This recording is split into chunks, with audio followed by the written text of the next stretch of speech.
Canada जाने का सपना तो हर किसी का होता है, बट अक्सर लोग सही जानकारी ना होने की वजह से यहाँ तो डर जाते हैं या फिर गलत लोगों के चक्कर में पड़कर लाखों रुपया बर्बाद कर देते हैं।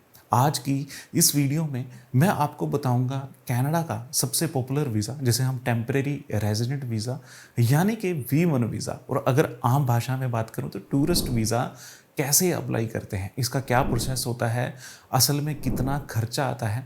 हम इन सब बातों को इसी वीडियो में डिटेल में बात करेंगे। वीडियो को एंड तक ज़रूर देखें क्योंकि जो अधूरा ज्ञान होता है वो हमेशा खतरनाक होता है। मैं हूं धर्मवीर सिंह देओल और आप सबका इस YouTube चैनल पे बहुत बहुत स्वागत करता हूं। दोस्तों, अगर आप इस चैनल पे पहली बार आए हैं, इस वीडियो पे पहली बार आए हैं, तो प्लीज़ चैनल को सब्सक्राइब जरूर करें, वीडियो को शेयर करें और खासकर उन लोगों के साथ इस वीडियो को शेयर करें जिन्होंने कनाडा का पहली बार वीज़ा अप्लाई करना है।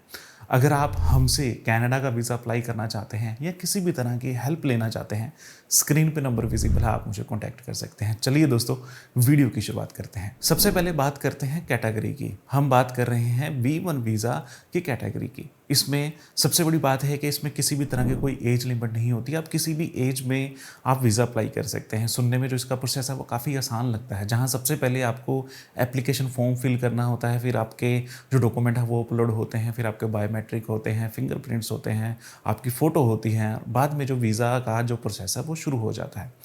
अगर आपकी प्रोफाइल सही रही तो आपको PPR मिलता है, जिसे हम पासपोर्ट सबमिशन रिक्वेस्ट कहते हैं। उसके बाद में जो आपका पासपोर्ट है वो एम्बेसी भेजा जाता है, जहाँ पर वीज़ा स्टिक होने के बाद वापस आपको पासपोर्ट मिलता है और आप कनाडा फ्लाई कर सकते हैं।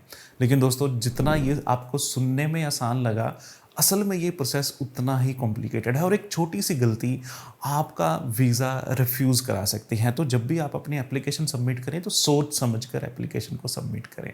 अब बात करते हैं सबसे इम्पोर्टेंट पार्ट की, और वो है डॉक्यूमेंट्स। कनाडा एम्बेसी आपकी प्रोफाइल को आपके पेपर से ही पहचानती है। आपके पास बेसिक डॉक्यूमेंट जैसे कि आपके पास ओरिजिनल पासपोर्ट, आपका आधार कार्ड, पैन कार्ड, ये ज़रूरी होना चाहिए। इसके साथ पिछले 6 महीने की बैंक स्टेटमेंट जिसमें प्रॉपर फंड हो, और आपके पास आपकी एम्प्लॉयमेंट या आपके बिजनेस के डॉक्यूमेंट होने चाहिए। पिछले कुछ सालों की इनकम टैक्स रिटर्न जिसे ITR कहते हैं वो भी बहुत ज़रूरी है। आप अपनी प्रोफाइल को और स्ट्रॉन्ग बनाने के लिए CA रिपोर्ट और नेटवर्थ रिपोर्ट भी सबमिट कर सकते हैं।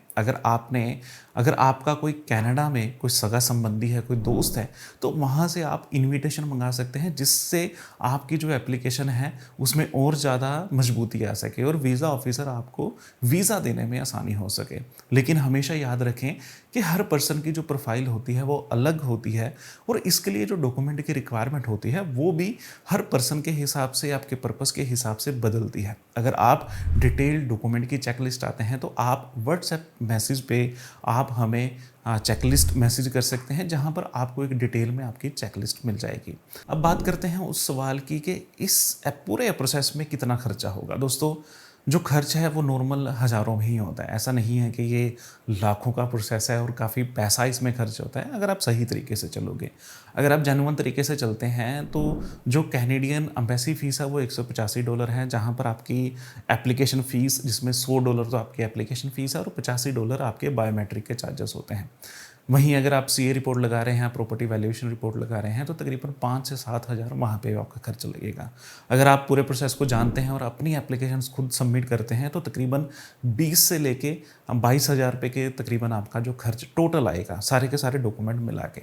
अगर आप किसी कंसल्टेंट को हायर करते हैं तो जो कंसल्टेंट है वो अपनी नॉलेज के हिसाब से पैसे लेता है। कुछ कंसल्टेंट 5,000 में भी काम करते हैं, कुछ कंसल्टेंट 50,000 भी लेते हैं। तो यहाँ पे जो सारे का सारा ही गेम है वो नॉलेज की है। कुछ लोग सस्ते के चक्कर में पड़ के 5,000 में, 6,000 में कोई कंसल्टेंट हायर कर लेते हैं। वो एज इट इज़ आपके डॉक्यूमेंट सबमिट कर देता है कि जो डॉक्यूमेंट आपके पास हैं वही पोर्टल में सबमिट कर देता है। वहाँ पे किसी भी तरह का कोई कवर लेटर या बाकी डॉक्यूमेंट्स नहीं अपलोड होते। वहीं दूसरी तरफ कुछ लोग गारंटेड वीज़ा कहते हैं कि जी आप हमसे फाइल लगाए, मैं 100% आपको वीज़ा ला के दूंगा। तो ऐसे ही चक्कर में वहाँ पे 5-7 लाख रुपए तक का भी खर्चा चला जाता है। बट ऐसा बिल्कुल फ्रॉड है, ऐसा नहीं हो सकता। किसी भी प्रोफाइल पे, किसी भी डॉक्यूमेंट पे 100% वीज़ा नहीं आ सकता, क्योंकि हर पर्सन की प्रोफाइल अलग है, हर पर्सन के डॉक्यूमेंट अलग हैं, हर पर्सन का पर्पज़ ऑफ विज़िट अलग है, तो हर पर्सन के वीज़ा के चांसेस भी अलग होंगे।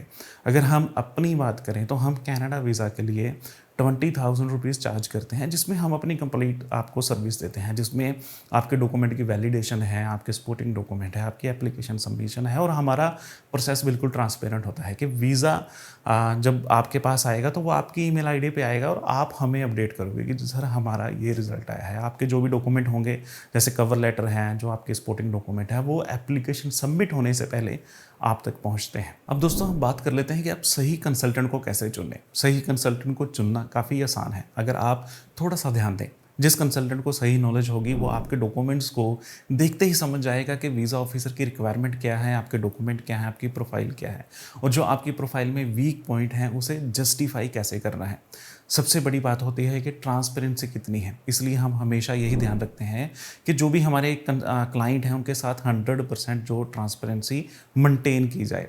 कभी भी ऐसे कंसल्टेंट को हायर मत करें जो आपको डॉक्यूमेंट ही ना दे। अगर आपको यही नहीं पता होगा कि मेरा कवर लेटर क्या था, मेरी एप्लीकेशन फॉर्म में क्या था, मेरी ट्रैवल आइटनरी में क्या था, क्या डिटेल दिखाई गई थी, खुदा न खास्ता वहाँ पे अगर आपकी रिफ्यूज़ल आ जाती है तो बाद में आप क्या करोगे। तो आपको काफ़ी चक्कर लगाने पड़ते हैं। जब भी आप किसी भी कंसल्टेंट को हायर करें तो वहाँ पे आप ये देखें कि वो बंदा कितनी ट्रांसपेरेंसी आपके साथ मैनेज करता है। आपके पास डॉक्यूमेंट होने चाहिए। दोस्तों, कनाडा का वीज़ा मल्टीपल रिफ्यूज़ल के बाद भी आ जाता है। ऐसा कुछ नहीं है कि आपकी 1 रिफ्यूज़ल है, 2 रिफ्यूज़ल है, 3 है, 4 है तो इसके बाद वीज़ा नहीं आता। मेरे पास जो वीज़ा हैं वो 10-10 रिफ्यूज़ल के बाद भी हैं, क्योंकि मेरे पास तो 90% क्लाइंट वो आते हैं जिनकी पहले रिफ्यूज़ल होती है। अगर हम वहाँ पे काम कर सकते हैं तो फ्रेश एप्लीकेशन में काफ़ी अच्छे चांसेस होते हैं वीज़ा आने के। मैं ये नहीं कह रहा कि आप अगर मुझसे काम करवाओगे तो मैं 100% आपको वीज़ा ला के दूँगा, क्योंकि ये एक गलत है। ख़ासकर इस इमिग्रेशन लाइन में काफ़ी कंसल्टेंट इस बात को लेके काफ़ी ज़ोर देते हैं कि मुझसे आप काम करवा लो, आप हमारे इमिग्रेशन के थ्रू जाओ, हमारी कंसल्टेंसी के थ्रू जाओ तो आपको 100% वीज़ा मिलेगा। टूरिस्ट वीज़ा में ऐसा नहीं होता। तो इस चक्कर में इस किसी जो स्कैम में आप ना फंसें। अगर आपके डॉक्यूमेंट अच्छे हैं, अगर प्रोसेस पता है, अगर आप अपनी एप्लीकेशन खुद सबमिट कर सकते हैं तो आपको खुद सबमिट करनी चाहिए। अगर प्रोसेस नहीं पता, आप डॉक्यूमेंट सबमिट नहीं कर सकते, आपके जो डॉक्यूमेंट हैं जो कॉम्प्लेक्स हैं, आपका पर्पस कॉम्प्लेक्स है, पहली रिफ्यूज़ल आ चुकी है, तब आपको किसी प्रोफेशनल को हायर करना चाहिए। उम्मीद करता हूँ कि ये वीडियो आपको अच्छी लगी होगी, इन्फॉर्मेटिव लगी होगी और आपको कंप्लीट एक प्रोसेस समझ में आया होगा कि प्रोसेस है क्या, डॉक्यूमेंट कौन से होते हैं, कितना खर्चा आता है, खुद सबमिट करें क्या किसी कंसल्टेंट के थ्रू सबमिट करें। तो यहाँ पे आपको काफ़ी डिटेल मिली होगी।